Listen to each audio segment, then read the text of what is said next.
Basile, votre application de recherche immobilière, présente Sud Radio, parlons IMO, Sylvain Lévy-Valency. Avec le fondateur de Radio IMO, tous les samedis de 9h15 à 10h sur Sud Radio. Bonjour Sylvain Lévy-Valency. Bonjour Jean-Marie, bonjour à tous. On parle de votre logement aujourd'hui comme chaque samedi au programme. Ah oui, on va parler du logement et notamment du logement neuf et nous recevrons à cet égard Mathieu Mayer qui est le directeur général délégué de Cogedi. On va parler du logement neuf, le logement neuf avec tous ses atouts. Et d'ailleurs on peut en parler également au 0826 300 300. Ça tombe bien parce que vous avez posé beaucoup de questions sur le répondeur de Sud Radio et on va y répondre avec nos spécialistes et Bérénice de Villefloriot. Bonjour Bérénice. Et des détecteurs de fumée. Oui, les détecteurs de fumée, c'est-à-dire Eh bien, l'entretien, est-ce qu'ils marchent bien toujours, voilà. Comment s'en occuper, parce que je rappelle qu'ils sauvent des vies chaque année. Est-ce que vous êtes en règle, c'est important. Grégoire Daricot. Bonjour Jean-Marie. Le point sur le chantier du siècle. Bonjour. Oui. Bonjour Jean-Marie, on va parler de logement sain aujourd'hui, une question de santé publique et très importante pour la rénovation énergétique. Et puis on fera le tour de France des biens coup de cœur, mon cher Jean-Marie. On ira à Toulouse et à Saint-Dié-des-Vosges. Saint-Dié-les-Vosges, très bien. Mais avant ça, les infos de la semaine à retenir avec Bérénice et Sylvain Lévy-Valency. Alors, ma chère Bérénice, qu'est-ce qu'on retient ce matin dans l'actualité immobilière ? Elle a été particulièrement dense cette semaine. Alors, plus de 3 millions de logements seraient vacants, selon la Cour des comptes, qui tire la sonnette d'alarme. C'est sorti cette semaine. Ensuite, l'histoire d'une mamie de 78 ans qui ne peut plus récupérer son appartement squatté à Nantes. Et enfin, un appart à vendre, et pas n'importe lequel, puisque c'est l'appartement de Jean Racine qui est à vendre. Ah, formidable. On va commencer par le rapport de la Cour des comptes. Oui, alors c'est 3 millions de logements qui seraient vacants. Alors ce chiffre mérite qu'on gratte un petit peu. La Cour des comptes vient de livrer un rapport, en effet, elle évoque qu'il y a 3 millions de logements inoccupés en France, dont 1,1 million depuis plus de 2 ans. Je rappelle qu'en France, il y a 32 millions de logements au total. Mais alors attention, je rappelle quand même, parce que tout le monde s'en empare, les médias s'en emparent, les politiques s'en emparent, la solution c'est les logements vacants. En fait, ce chiffre regroupe toute forme de vacances. Donc ça va de la simple transition locative à des biens complètement dégradés, hérités, vous savez, qui sont en attente d'une succession, ou désaffectés. D'ailleurs, la Cour des comptes elle reconnaît elle-même dans le rapport que les données sont floues, mal croisées entre l'INSEE et le fisc. Donc voilà, les bases sont incomplètes, les définitions varient et certains logements dits vacants sont en réalité déjà reloués au moment où les fichiers sont mis à jour. Donc après, la Cour des comptes note aussi dans le rapport que les dispositifs mis en place par le gouvernement pour lutter justement contre ces vacances, peinent à faire leurs preuves. Les taxes ne dissuadent pas. Quand les propriétaires ne veulent pas louer, peu importe s'ils payent une taxe, ils ne loueront pas. Les aides sont peu utilisées et les collectivités locales ne s'en emparent pas vraiment aussi. Donc, conclusion, il y a des logements vides, mais on parle beaucoup de vacances alors que les chiffres ne sont pas précis et surestimés. Bien sûr, et ça mériterait d'ailleurs d'affiner pour rapprocher de la réalité. On prend la direction de Nantes avec une triste histoire pour une petite mamie. Oui, une dame de 78 ans, retraitée, modeste, qui gagne de 1 000 € par mois de retraite. Elle louait un appartement qu'elle avait hérité de son père. Elle a dû stopper la location quelque temps car elle a eu des problèmes de santé. Elle ne pouvait plus s'en occuper. Elle a voulu le louer à nouveau et elle découvre à l'automne 2023 que le syndic l'appelle pour une fuite d'eau. Donc elle découvre que le logement est squatté. Pourtant, il était vide, il était sécurisé avec un digicode. Donc là, elle se rend compte qu'il est squatté depuis plus d'1 an. Une famille s'est installée illégalement dans son bien.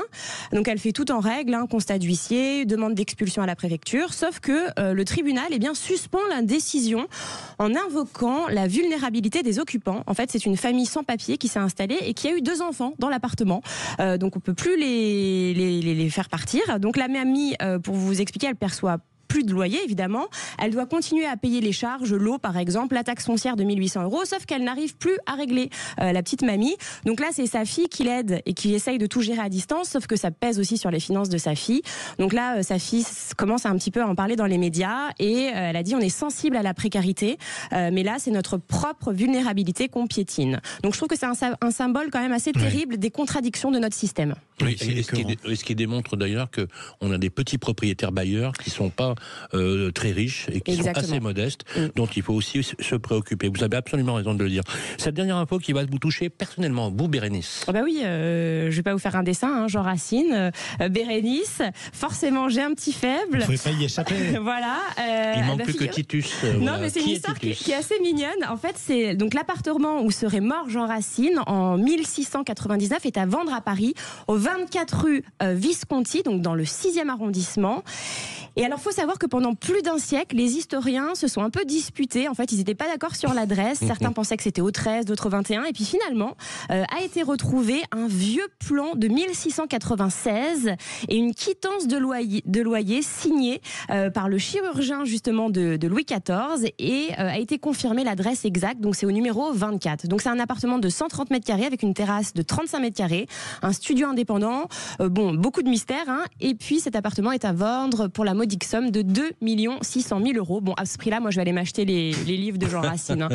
Et l'agent immobilier dit que ce n'est pas un bien, c'est une part vivante du patrimoine français. Et je suis d'accord avec lui. Il sait vendre. Hein. Exactement. Ouais. Mais vous faites partie du patrimoine français, ma chère Bérénice. Merci beaucoup. Allez, à suivre sur Sud Radio, le logement neuf avec votre invité, Sylvain Lévy-Valency. Nous allons recevoir Mathieu Mayer, directeur général délégué de Cogedim, pour développer les vertus du logement neuf. On va se retrouver dans quelques instants, mais avant ça, on a aussi des cadeaux à faire à tous ceux qui nous écoutent sur Sud Radio. Mon cher Sylvain, je vais vous demander de donner un chiffre. Le 7. Pourquoi le 7 ? Parce que 7 x 7. Bon, parce que 7 x 7. Ben, soit toujours le le 7e appel au 0826 300 300 aura un cadeau. Ce sera une magnifique chose qu'on vous offrira. C'est un pack Lexon avec beaucoup de surprises à l'intérieur. On en parle dans un instant à vos appels. Basile, votre application de recherche immobilière, présente Sud Radio, parlons IMO, Sylvain Lévy-Valency. Jusqu'à 10h, votre rendez-vous 100% immobilier avec Sylvain Lévy-Valency et son invité. Oui, merci Jean-Marie. Bonjour Mathieu Mayer. Bonjour Sylvain. Je suis ravi de vous recevoir. Vous êtes le directeur général délégué de Cogedim. Merci de répondre à nos questions. Alors, on va être très clair, le logement neuf traverse une crise sans précédent. Hein. Le marché sur les 3 dernières années s'est carrément réduit de moitié. Mais vous avez, vous, un postulat chez Cogedim, c'est la primo-accession. Vous focalisez beaucoup sur la primo-accession. C'est quoi un primo-accédant pour vous ? Alors, un primo-accédant, comme son nom peut l'indiquer, c'est quelqu'un qui achète pour la première fois. Mais c'est un petit peu plus compliqué que ça, et heureusement, puisque, en fait, il faut ne pas avoir été propriétaire de sa résidence principale depuis 2 ans. Donc, on peut être propriétaire d'un investissement locatif et être considéré comme primo-accédant, ou avoir été propriétaire de sa résidence principale il y a 3, 4, 5 ans, et pouvoir bénéficier d'un prêt à taux zéro, et donc être primo-accédant. Oui, c'est important ce que vous dites, parce que la qualité de primo-accédant fait bénéficier, par exemple, du prêt à taux zéro. Vous devez vous féliciter que le prêt à taux zéro soit élargi à l'ensemble des classes d'actifs, y compris le logement neuf. Hein. Exactement, donc le gouvernement a élargi, et on en est tout à fait satisfait, le prêt à taux zéro au 1er avril dernier. Heureusement, c'était pas un poisson d'avril, donc on en est bien content. Et effectivement, il était jusqu'à présent limité aux zones tendues, donc les principales métropoles. Donc il a été élargi à l'ensemble du territoire, donc y compris à la ruralité. Et puis après, un autre paramètre, avant il était réservé au logement collectif, et désormais il est aussi éligible aux constructions neuves individuelles. Alors vous êtes un acteur majeur du logement et du logement neuf en particulier. Le logement neuf a traversé une crise, la demande a déserté les bulles de vente entre guillemets, mais bien qu'il y en a de moins en moins, puisqu'aujourd'hui on passe par Internet. Est-ce qu'ils reviennent, ces primo-accédants, à l'aune d'une baisse des taux d'intérêt ou d'une stabilité des taux d'intérêt? On voit par exemple que si on compare sur une année, on a quasiment un écart de 150 points de base sur le taux d'intérêt, avec des taux d'intérêt où on peut trouver entre 3 et 3,5 sur des crédits à 20-25 ans. Est-ce que ça a redonné du souffle? Oui, bien sûr. Alors, plusieurs choses. Effectivement, la crise a été subite, violente. Du jour au lendemain, j'exagère à peine, on avait des personnes qui pouvaient acheter un bien à 100 000 euros, donc c'est en général un peu plus cher, mais pour faire un exemple simple, et quelques mois après, ne pouvaient plus payer que 70 000 euros. Donc beaucoup de personnes se sont mises dans une situation d'attentisme en se disant je vais attendre que les taux baissent, etc. pour pouvoir me réacheter un appartement qui correspond à mon besoin, puisque souvent ça voulait dire quoi? Je perds une pièce dans mon logement. Donc imaginons une jeune famille qui voulait s'acheter un 3 pièces, ne peut plus s'acheter qu'un 2 pièces. Donc il y a eu pendant une certaine période un temps de latence qui était important. Et puis nous, en tant que promoteurs, on avait lancé des chantiers, et on peut pas évidemment les arrêter une fois qu'on a lancé les travaux. Et donc il y a eu un moment donné où on avait des biens qui correspondaient plus aux besoins et au budget des ménages. Donc il a fallu passer ce cap qui était évidemment pas simple à passer, et relancer finalement une nouvelle production en se mettant finalement, et ça paraît logique, à la place du client, et en se disant nous, notre cible de clientèle, ça va être une famille qui gagne par exemple 2 SMIC avec un enfant, et donc comment on fait pour produire un logement qu'ils vont pouvoir se payer? Donc on a mené différentes études, notamment sur la conception. On a retravaillé nos plans d'appartement de façon à ce qu'ils soient finalement plus compacts, mais sans perdre dans la qualité ni la qualité d'usage. Et puis après, on a travaillé aussi sur des plans de financement avec des partenaires bancaires, de telle sorte que ces ménages qui étaient un peu exclus du crédit aussi, faut se dire les choses, les banques ne voulaient plus trop venir les chercher, puissent redevenir propriétaires. Et ils sont revenus. Ils sont revenus. Alors évidemment, avec l'aide du prêt à taux zéro, et encore plus cette année, puisque encore une fois, il a été élargi et on a beaucoup plus de ménages qui peuvent en bénéficier. De mémoire, c'est à peu près 30 millions de ménages qui peuvent bénéficier d'un prêt à taux zéro. 30 millions de ménages, c'est à peu près 75% de la population. Donc, c'est pas réservé aux revenus très très faibles. Alors, c'est un rêve d'accéder à la propriété pour beaucoup de Français. D'ailleurs, les 87% plébiscitent l'accès à la propriété. Donc, on voit que c'est très ancré dans l'esprit des Français. L'avantage du logement neuf, c'est quoi ? Alors, il y a plusieurs... Pourquoi acheter un logement neuf plutôt qu'un logement ancien ? Alors, expliquez-nous quelle est d'abord la différence, mais en même temps le côté très pratique du logement neuf. Alors, il y a des avantages, on va dire au niveau structurel. Un logement neuf, en général, bénéficie de certaines qualités intrinsèques comme une isolation phonique, thermique, etc., qui sont meilleures que dans un logement ancien, en tout cas un logement ancien avant travaux. Donc on a un DPE, puisqu'on entend beaucoup parler du DPE, un diagnostic de performance énergétique, ou au pire C, et ce qui implique évidemment des économies de charges. Donc on a le coût du logement, le crédit, la mensualité, mais il ne faut pas oublier non plus que les charges peuvent vite peser sur un budget de logement. Donc dans le neuf, on a ces avantages-là. On a dans nous aujourd'hui tous nos appartements à partir du 2 pièces des surfaces extérieures, donc qui sont quand même plébiscités par les clients. Balcon, terrasse, jardin parfois, ou même les deux.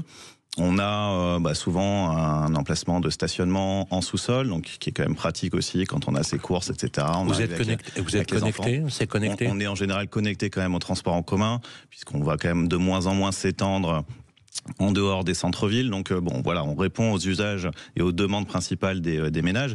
Et puis après, il y a aussi, comme on le disait, l'aspect financier. Le logement neuf bénéficie du prêt à taux zéro, ce qui n'est pas le cas de l'ancien, sauf quand on a un certain nombre de travaux. Mais ça coûte plus cher que l'ancien. Alors, le prix peut être plus cher, mais quand on regarde la mensualité, je trouve ça toujours intéressant de prendre un exemple, sur une mensualité à 1 000 euros, dans l'ancien, aujourd'hui, sans prêt à taux zéro, donc parce qu'on n'a pas de travaux, on peut emprunter à peu près 190 000 euros sur 25 ans. Dans le neuf, avec la même mensualité de 1 000 euros, on peut emprunter un peu moins de 250 000 euros. Donc ça veut dire qu'on peut emprunter 30% de plus. Donc finalement, on a la même mensualité, mais on peut acheter un logement neuf qui fait la même surface, et on l'a fait dans plein de communes. On a un logement neuf avec la même surface que dans l'ancien, pour la même mensualité. Donc ça donne finalement une plus grande solvabilité, finalement. Ça augmente la solvabilité d'à peu près 30%. Ce prêt au taux zéro, c'est le prêt qui fait passer le dossier à la banque. C'est ça, exactement. Ça permet de solvabiliser les ménages et de manière quand même très conséquente. Et puis après, il y aurait pu avoir aussi le sujet, puisque c'était ce qui bloquait aussi au niveau des banques à un moment donné, de l'apport. Puisque les banques demandaient de l'apport, dans l'ancien, on sait qu'il faut souvent... Et donc le prêt à taux zéro, ça constitue l'apport dans une certaine mesure. Pas tout à fait, puisque les banques vont quand même le demander. Dans l'ancien, par exemple, elles demandent des frais de notaire, ce qu'on appelle vulgairement les frais de notaire, qui sont les droits de mutation. Si les notaires nous entendent, ils vont pas être... Alors, important, donnez-nous. Alors, dans l'ancien, on est entre 8,5 et 9,5%. Sur le neuf... Alors, c'était à peu près à 7,5%, ça a pris 0,5%. Cette année, donc demande suivant la politique du gouvernement, sauf pour les primo-accédants. Les primo-accédants, les droits de mutation n'ont pas augmenté. Et dans le neuf, on a des taux réduits aux alentours des 2,5%, donc ce qui n'est pas neutre. 2,5%. 2,5%. Mais c'est énorme. C'est énorme. Et puis surtout, nous, on dit avec notre offre Access, donc à destination des primo-accédants, au-delà de faire bénéficier du prêt à taux zéro, on prend en charge, nous, tous les frais d'acquisition. Vous offrez les droits de mutation. Voilà, exactement. Mais pas que. On offre aussi les droits, les frais de copropriété, les frais bancaires, de dossier bancaire, les frais d'hypothèque ou de caution. Et l'idée pour nous, finalement, elle est assez simple, c'est de se dire, devenez propriétaire pour l'équivalent de votre loyer et sans apport ou presque. De plus en plus, on voit des promoteurs, par exemple, ils mettent des plantes dans les appartes. Voilà, cadeau, où ils installent carrément la cuisine en disant voilà, c'est cadeau, c'est équipé. Est-ce que ça va de plus en plus dans ce sens-là ? Est-ce que votre métier de promoteur, parce qu'effectivement, c'est quand même pas évident, c'est quand même un marché qui a été très très très durement atteint, vous êtes obligé de rajouter finalement des services et autres. Est-ce que ça a changé votre façon de faire ? Alors, ça peut être intéressant, mais bon, ça peut être gadget aussi. Oui. Nous, on veut quand même se concentrer sur les fondamentaux. Le fondamental pour nous, finalement, c'est qu'une personne puisse acheter le logement, puisqu'on sait que les Français aspirent à devenir propriétaires de leur logement. logement.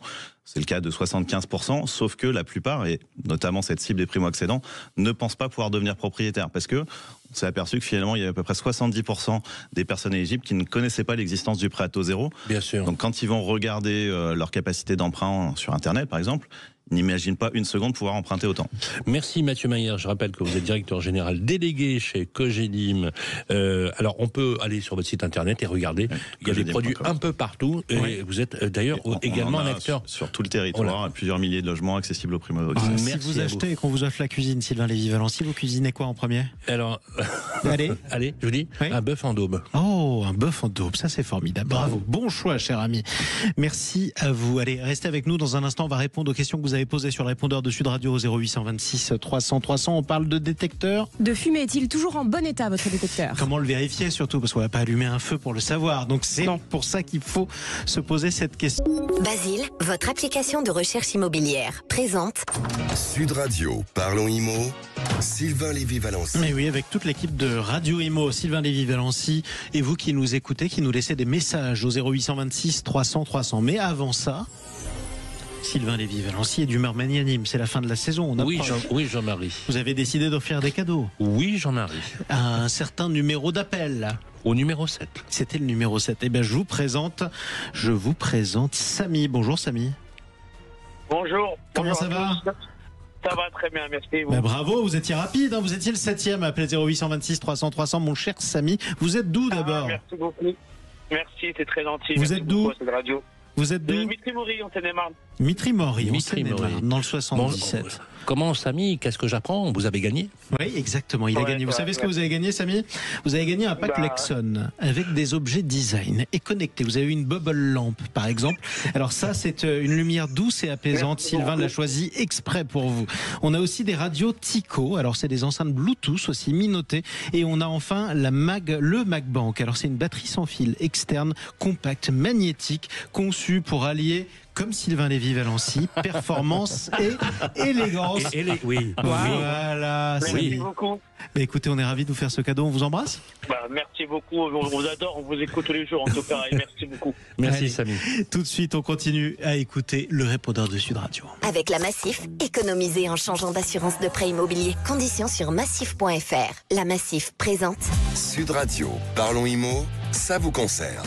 Mais oui, ça vous concerne l'immobilier. Vous êtes nombreux à nous poser des questions sur le répondeur au 0826 300 300. Bérénice. Et c'est Arnaud qui nous a laissé un message. Son détecteur de fumée est installé depuis plusieurs années. Et il se demande s'il fonctionne toujours bien et à quel moment il faut le remplacer. Alors on accueille tout de suite notre expert par téléphone, Laurent Lefay, responsable marketing produit et innovation chez Ista France. Bonjour Laurent.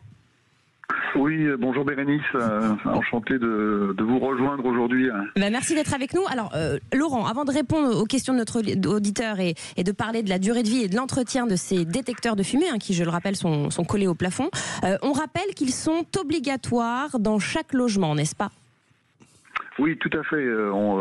Il y a la loi qui a mis en place effectivement une demande d'installer des détecteurs de fumée dans chaque logement depuis le 8 mars 2015. Donc on est à 10 ans. On est en 2025 et on a installé grosso modo 85% des logements sont équipés à ce jour. Donc il manque encore 15. Il manque encore 15%. Juste, est-ce qu'on a un peu de data par rapport à ces installations? Est-ce qu'on sait combien de vies ont été sauvées grâce à eux en 10 ans? Écoutez, avant 2015, on avait à peu près 800 vies qui incombaient au feu dans les logements. Ah oui, quand même. Et aujourd'hui, on a divisé par 2. Donc ça marche. Là, si on veut faire quand même un parallèle, c'est un peu la sécurité, la ceinture sécurité dans la voiture qui est dans le logement. Bien sûr. Il n'y a pas de débat finalement. Il faut l'installer. C'est pas cher. C'est sûr. Et ça sauve des vies. Et ça sauve surtout pendant le sommeil. C'est ça parce qu'on se connaît un petit peu, Laurent. Ce que vous m'expliquez. Oui, tout à fait. Le but du détecteur de fumée, c'est de réveiller les occupants du logement, parce que quand on dort, on ne détecte plus la fumée, les odeurs, et que ça soit le jour ou la nuit, et principalement la nuit, parce que c'est principalement la nuit, mais ça donne l'alerte. On peut très bien avoir des scénarios où on rentre chez soi, on est fatigué, on lance quelque chose dans la cuisine et puis on s'endort. Là, les premières fumées vont être détectées et vont vous permettre d'agir. Alors concrètement, pour répondre à la question de notre auditeur, quelle est la durée de vie d'un détecteur de fumée et au bout de combien de temps on doit le changer ? Alors, les détecteurs de fumée ont une durée de vie de 10 ans à peu près, parce que d'une part, il y en a certains qui fonctionnent à pile. Donc ces détecteurs de fumée vont nous alerter quand la fin de vie de pile arrive par des petits bips réguliers. C'est une première alerte où le détecteur de fumée nous dit je vais tomber en panne, faut changer la pile, ou certains détecteurs ont des piles scellées où il faut me remplacer, donc il va vous indiquer, effectivement, faut le changer, ça s'encrasse aussi, il y a des poussières, des graisses au plafond qui viennent dans la chambre de mesure et qui rendent moins efficace, voire inefficace, le détecteur de fumée. Donc il y a des petits bips pour répondre à la question de notre auditeur. En fait, le détecteur de fumée se met à faire des bruits. Voilà. Dernier point important, où est-ce qu'on l'installe ? Et où est-ce qu'on ne l'installe pas ? Important. Voilà. Alors, on l'installe pas dans la cuisine, on l'installe pas dans la salle de bain. Toujours la même histoire. Le but, c'est de réveiller quand il y a un départ de feu. Donc, on dort rarement dans la cuisine ou la salle de bain. Et la loi l'écrit très très simplement. Il faut un détecteur dans le couloir qui mène aux chambres. Voilà. Donc, voilà. On l'installe pas n'importe comment aussi. On le met pas dans un angle. On le met faut qu'il soit libre de 50 cm au centre, pour que l'air circule bien et que quand il y a malheureusement une détection de fumée, qu'on soit alerté dès les premières apparitions. Eh bien, merci beaucoup Laurent Lefebvre pour ces précieux conseils. Ouais, merci à vous. Plusieurs centaines de vies sauvées par an. En fait, grâce à ce petit outil, c'est énorme. Installez-le, les amis. En plus, vous serez aux normes. Une 9h47 sur Sud Radio. Sud Radio, parlons IMO, ça vous concerne. Avec la Massif, changez votre assurance de prêt immobilier et économisez. Conditions sur massif.fr. Vous tous qui nous écoutez sur Sud Radio, vous laissez vos messages pour poser vos questions, pareil, au 0826 300 300. Tout de suite, le chantier du siècle. Avec Sofinco, baissez votre consommation d'énergie en lançant vos travaux d'éco-rénovation. Sofinco présente Sud Radio, parlons éco-rénovation. Avec Laurent Permas et Grégoire Darico. Bonjour Laurent. Bonjour Grégoire. Alors Laurent, vous êtes directeur de Sofinco Éco-Transition. Merci beaucoup de nous accompagner. Je vous propose de parler de l'importance des travaux de rénovation énergétique sur notre santé, Laurent, parce que la rénovation, c'est une affaire de santé publique. Et oui, on parle rarement de santé, plutôt d'économie d'énergie. Et là, un sondage Opinionway pour Velux de l'année dernière, notamment, met en avant les risques que représente pour la santé des Français le fait de résider dans une habitation dégradée. Alors, parmi les risques évoqués, vous avez la difficulté respiratoire, notamment qui découle du froid, de l'humidité, de la mauvaise isolation aussi. Les allergies liées aux acariens, ça c'est les problématiques d'aération des pièces qui ne se font pas, ou de l'entretien en tout cas. Et puis la déshydratation liée à la chaleur. On va avoir des vagues de chaleur de plus en plus longues. C'est l'inconfort thermique qui aujourd'hui malheureusement tue. Et puis le stress et la dépression qui est lié justement à un logement qui n'a plus toutes les caractéristiques en fait pour pouvoir améliorer le confort. Et donc attention, les Français dans cette étude en fait mettent en avant beaucoup plus la notion d'activité sportive, sommeil, comme élément prioritaire, et ça veut dire qu'ils minimisent en fait le logement pour la santé publique. Oui, parce que c'est important de le rappeler, une maison saine, c'est déterminant pour notre bonne santé, Laurent. Absolument, c'est alors un chiffre assez inquiétant. Un tiers des Français estiment vivre dans un logement pas du tout ou pas totalement sain, notamment dans les catégories de Français en fait les plus défavorisés. Alors cette notion d'habitat sain que les Français donnent en trio de tête, c'est le confort thermique pour 64%, la lumière naturelle et puis la qualité de l'air intérieur pour 57%. Donc il faut Si on fait une synthèse, pour qu'un logement soit sain, de la lumière, de la qualité de l'air et de l'isolation thermique. Et dire à votre adolescent d'aérer sa chambre. Oui, 2 fois par jour, c'est bien. Justement, Laurent, excellente transition, merci Jean-Marie. Quels sont les travaux de rénovation énergétique en cas de logement insalubre? Alors, on commence toujours par un audit énergétique. On se lance jamais dans des travaux parce que ça permet de détecter les priorités pour que votre logement soit sain. C'est notamment l'air, l'installation de la VMC, on l'avait notamment évoqué, la ventilation mécanique contrôlée qui permet de renouveler l'air et d'éviter l'air vicié. Et puis l'humidité, avec l'injection de solutions spécifiques dans les murs, le cuvelage des murs enterrés, l'utilisation bien évidemment de déshumidificateurs pour notamment les centrales de traitement d'air. Et puis la chaleur, c'est un inconfort qui malheureusement va devenir de plus en plus préoccupant avec l'installation d'un système de chauffage. Alors le chauffage, c'est la pompe à chaleur, RR pour les climatisateurs et puis RO. Et pour terminer, c'est l'isolation des combles, des murs, des planchers et notamment avec du vitrage double ou triple qui permettent d'isoler. Il y a des aides. On n'oublie jamais de pouvoir questionner France Rénov sur Internet avec MaPrimeRénov, les C2E, la TVA à taux réduit sur certaines installations, l'éco-prêt à taux zéro et puis les coups de pouce des collectivités locales. Donc rendez-vous sur Internet, France Rénov. .gouv.fr et 0808 800 700 pour France Rénov. Merci Laurent. Merci à vous. Sud Radio, parlons éco-rénovation. Avec Sofinco, lancez vos travaux d'éco-rénovation pour baisser votre consommation d'énergie. Allez, tout de suite, les biens coups de cœur, les biens immobiliers avec Grégoire Darico et Sylvain Lévy-Valency. Absolument. Où vous nous emmenez, mon cher Grégoire? Allez, on va dans la Ville Rose. Bienvenue à Toulouse. Alors, je fais rapide, mais Ville Rose, c'est une appellation qui vient absolument pas de la couleur si particulière des briques des bâtiments de la ville, comme on aurait pu le penser. C'est une appellation qui vient de l'Académie des Jeux Floraux au XIVe siècle. Un groupe de 7 troubadours, pour certains d'entre eux. Toulouse évoque une femme charnelle, l'idée de la séduction, de la jeunesse, de la sensualité, de la fragilité, de la poésie, et la rime facile avec Tolosa, son nom en occitan, et la rose fit la légende. Et puis Toulouse, c'est aussi le dernier bourreau de l'AS Saint-Etienne qui a envoyé le club directement en Ligue 2. Moi, je vous ai trouvé une maison de 85 mètres carrés et 4 pièces. Une maison pas loin du métro qui s'appelle La Vache. Nous sommes au nord de Toulouse, dans le quartier La Barrière, Barrière de Paris, pardon. Une maison composée d'une belle pièce de vie lumineuse grâce à une baie vitrée qui donne sur une terrasse équipée d'une pergola. Vous aurez ensuite une cuisine entièrement équipée avec un cellier, un grand placard et des WC complètent le rez-de-chaussée. À l'étage, l'espace nuit avec 3 belles chambres, dont 2 avec placard et une avec un dressing. Vous avez ensuite une grande salle de bain avec douche à l'italienne et baignoire. Une maison qui a été entièrement rénovée, mon cher Laurent, qui nous présente un diagnostic de performance énergétique de D, donc c'est plutôt pas mal. Exactement. Mise en vente par La Forêt au tarif de 259 000 €.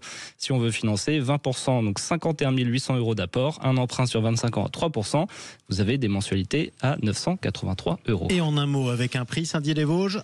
Saint-Dié-les-Vosges, c'était à 500 et quelques 1000 €. C'était une maison bioénergétique. Je voulais un petit peu développer le principe que Bérénice adorait. Donc, exactement, la bioénergie, effectivement. Écoutez, partez donc à pied à Saint-Dié-les-Vosges et surtout restez-y, Grégoire Darico. Merci à tous, c'est la fin de cette émission. Elle sera rediffusée mardi prochain à 14h sur Radio Imo. Merci à midi plutôt. Sur Radio Imo, absolument. Sur Radio Imo, évidemment. Merci Sylvain Lévy-Valency. On vous dit à bientôt. Oui, on se retrouve samedi prochain. Même jour, même heure. Exactement. Et la suite de vos programmes, c'est tout de suite. Sud Radio, parlons Imo. Sylvain Lévy-Valency. Avec Basile, votre application de recherche immobilière. Alors on sera bref parce qu'il y a un événement qu'il faut retenir aujourd'hui sur Sud Radio, la radio du rugby. Coup d'envoi 15h45, je vais y arriver. La finale de la Champions Cup entre les Saints de Northampton et l'Union Bordeaux-Bègles. Ce sera en direct de Cardiff avec François Trio et Daniel Herrero, la voix du rugby sur Sud Radio. Et puis la voix de l'automobile, c'est Jean-Luc Moreau. Lui aussi est en direct, non pas de Cardiff, mais de... du Garac à Argenteuil. Du Garac à Argenteuil. Jean-Marie, on est à un endroit Jean-Marie. On a un endroit que vous n'êtes certainement jamais allé, c'est à l'école. Voilà. À l'école, c'est ça. Et bim, vous avez raison. Vous avez raison. À l'école de la vie. Sachez que j'y étais encore, mais c'est très bien que vous révisiez votre orthographe. En direct du Garac pour l'autre voie de l'auto, Jean-Marie. Oui. L'École nationale des professions de l'automobile et des mobilités. On va faire les 2 heures d'émission ici. Pourquoi ? Parce qu'il y a un événement exceptionnel. Qui s'appelle les 3 heures du Garac. Il y a 350 voitures qui sont antérieures à 2000 qui sont là, des voitures de collection. Il y a des voitures magnifiques. Et puis il y a déjà beaucoup beaucoup de monde et c'est le 10e anniversaire. C'est le 10e anniversaire. Donc on va vous faire à la fois découvrir l'école, on va vous faire découvrir ce qui est exposé. Et puis surtout, on a un panel d'invités exceptionnels. Voilà, et pas que, mais on a un grand panel d'invités exceptionnels. Vous aimez l'auto, et ben vous restez avec nous. Les deux voix de l'auto sur Sud Radio, Laurence Perrault que vous entendiez à l'instant et Jean-Luc Moreau. On va vous faire découvrir tous les métiers de l'automobile tout simplement en direct du Garac d'Argenteuil juste après les infos de 10h. Bonne journée à vous, profitez-en et puis n'hésitez pas à continuer à apprendre à conduire mon cher Jean-Luc, ça vous fera du bien. Il est 9h55.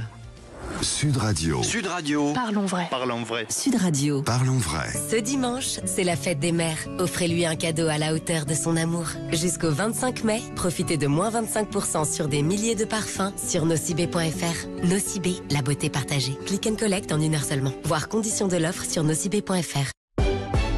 Si vous aimez la qualité, essayez-la à prix discount. Ben oui, chez Aldi, nos fruits et légumes ont tous de très bons fruits et légumes. Tendres, savoureux et parfois agrémentés d'un petit... Ah, moi, les fruits et légumes, ça me donne une forme olympique. Oui, vraiment, ils sont très bons, mais à prix discount, puisque nos clients les payent 23% moins cher que la moyenne du marché. Eh ouais. Aldi, la meilleure qualité, à prix discount. Source Kantar, prix moyen payé au kilo de fruits et légumes chez Aldi versus prix moyen payé au kilo sur le marché, cumule 4 semaines au 23 mars 2025.